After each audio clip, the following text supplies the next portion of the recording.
Bonjour et bienvenue dans la cuisine du Palais des Saveurs. Aujourd'hui, on va réaliser ensemble une tarte faite maison, du début à la fin, de la pâte à la garniture, avec des crevettes, des carottes, de la courgette et du gingembre. Tout un programme. Allez, suivez-moi, je vous la montre en image. Pour cette recette, il me faut un fond de tarte en pâte brisée, un appareil à quiche, 150 g de courgettes, 150 g de carottes, une demi-botte de basilic frais, 300 g de crevettes roses cuites, 20 g de gingembre frais, un citron vert, du sel et du poivre.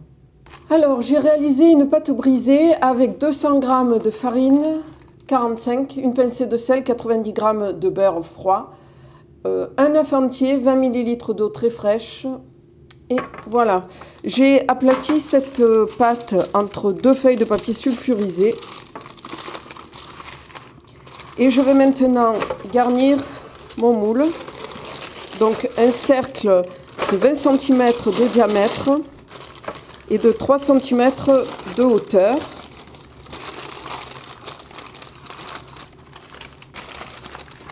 Ce fond de tarte, je le recouvre de papier sulfurisé et je remplis le tout de haricots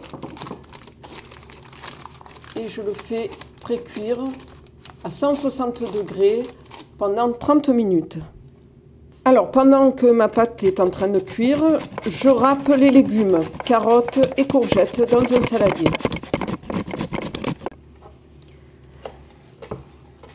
À ces légumes, je rajoute le basilic haché. Dans mon saladier, je mets les crevettes décortiquées, puis je râpe le zeste du citron vert.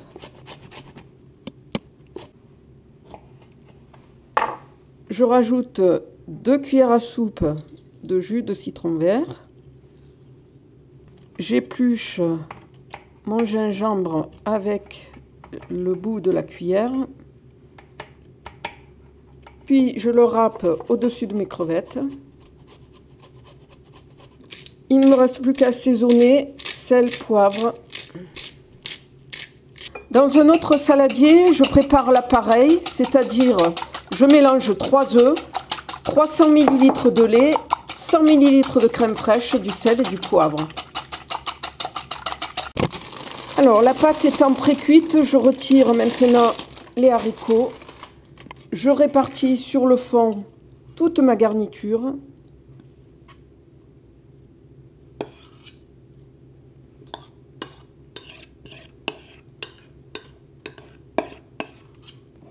Et je verse par-dessus mon appareil.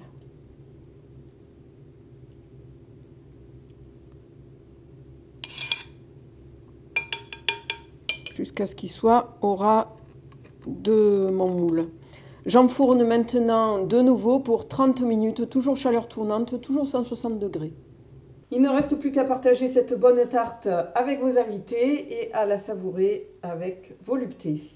Voilà, je vous dis à très bientôt sur la chaîne du Palais des Saveurs et je vous souhaite un bon appétit. Au revoir.